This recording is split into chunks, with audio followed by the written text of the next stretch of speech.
சாய் பக்தர்களுக்கு என் அன்பு வணக்கங்கள். ஓம் சாய்ராம். என் அன்பு குழந்தையே, இந்த நல்ல நாளில் உன்னிடம் பேச வந்துள்ளேன். உன் வேதனைகளை அகற்றி மகிழ்ச்சியை உனக்கு கொடுக்க வேண்டும் என்று நான் காத்திருக்கிறேன். உனக்கான செய்தியை உன்னிடம் நான் ஒப்படைக்க வந்துள்ளேன். எங்கு என்ன நடக்கிறது என்று அறியாமல் வேதனையில் தவித்து கொண்டிருக்கும் என் குழந்தையிடம் நடந்ததை சொல்லி உன் மனதில் இருந்த குழப்பத்திற்கு விடை அளிக்கவே உன் சாயப்பா உன்னை தேடி வந்துள்ளேன். இப்பொழுதும் நீ எங்கோ இருக்கும் உன் துணைக்கு நல்லது நடக்க வேண்டும், அவர் நன்றாக இருக்க வேண்டும் என்று என்னிடம் பிரார்த்தனை செய்து கொண்டிருக்கிறாய் அல்லவா? எனக்கு வேதனையை கொடுத்தாலும் பரவாயில்லை, என் துணை எங்கு இருந்தாலும் நல்லபடியாக இருக்க வேண்டும் என்று என்னிடம் அனுதினமும் பிரார்த்தனை செய்கின்றாய் அல்லவா? அப்படிப்பட்ட உனக்கு நல்லது நடக்கத்தான் செய்வேன். யாராக இருந்தாலும் ஒருவர் வேதனைப்பட்டால் அவருக்காக என்னிடம் பிரார்த்தனை செய்யும் உனக்கு நான் நன்மைகளை மட்டும்தான் செய்வேன். எந்த ஒரு தீயதையும் தீய மனிதர்களையும் என்னை மீறிதான் உன் அருகில் நான் வரவிடுவேன். எதுவாக இருந்தாலும் நான் கொடுப்பதுதான் நிலையானதாக இருக்கும்.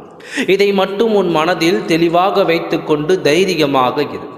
உன் வாழ்க்கையில் இருக்கும் கவலை கண்ணீர்கள் வானத்தில் இருக்கும் நிலவை போல் என்று அந்த நிலவு ஒரு நாள் கூடும், ஒரு நாள் குறையும், ஒரு நாள் காணாமல் போகும் அல்லவா?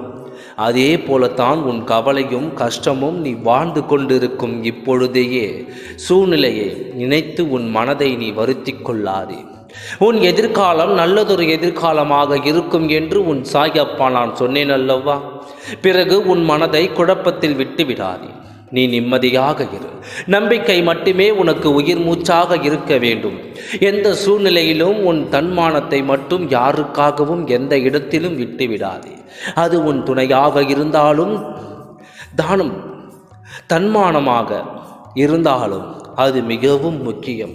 அந்த தன்மானத்தை விடுவாய் என்று அறிந்தால் யார் ஒருவராக இருந்தாலும் உன்னை கீழே தள்ளி பார்க்கத்தான் ஆசைப்படுவார்கள்.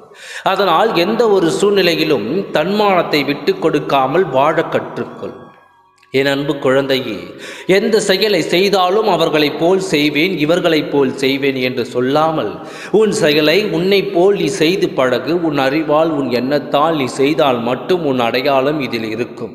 அதற்காகத்தான் சொல்கிறேன், யாருடைய உழைப்பையும் திருடி அதன் மூலம் நாம் முன்னேறும் என்ற எண்ணம் உனக்கு வரக்கூடாது. அப்படி வந்தால் உன் முன்னேற்றத்திற்கான அடையாளம் நீயாக இருக்க மாட்டாய். இப்பொழுது உன் சாயப்பா என்ன சொல்ல வருகிறேன் என்பதை புரிந்து கொண்டாய் அல்லவா? இந்த வழியில் நடந்தாலே உன் வாழ்க்கையில் உள்ள தடைகள் எல்லாம் அகன்று நீ எதிர்பார்க்கும் வாழ்க்கை உனக்கு கிடைக்கும். இந்த வேளையில் உன் துணை உன்னிடம் எதிர்பார்க்கிறார் என்று சொன்னேன் அல்லவா? அது உன்னுடைய சம்மதம். அந்த சம்மதம் எதற்கு தெரியுமா? உன் வாழ்க்கையை தொடரத்தான். பழைய எண்ணங்களை மனதில் வைத்து கொண்டு என்னுடன் வாழ்வது என்றால் இந்த வாழ்க்கையே வேண்டாம். ஏனென்றால் அப்பொழுது மீண்டும் அதில் பிரிவுதான் வரும். பழைய எண்ணங்களை மறந்து கொண்டு என் மீது வைத்திருந்த அன்போடு நீ இருந்தால் நம் வாழ்க்கை மீண்டும் மகிழ்ச்சியாக இருக்க வேண்டும் என்று உன்னிடம் அவர் எதிர்பார்க்கிறார். இதுதான் அவரோட எதிர்பார்ப்பு. அதை அவருக்கு கொடுத்து நீயும் அவரும் வாழ்க்கையில் எந்த கஷ்டமும் இல்லாமல் சந்தோஷமாக வாழத் தொடங்கு.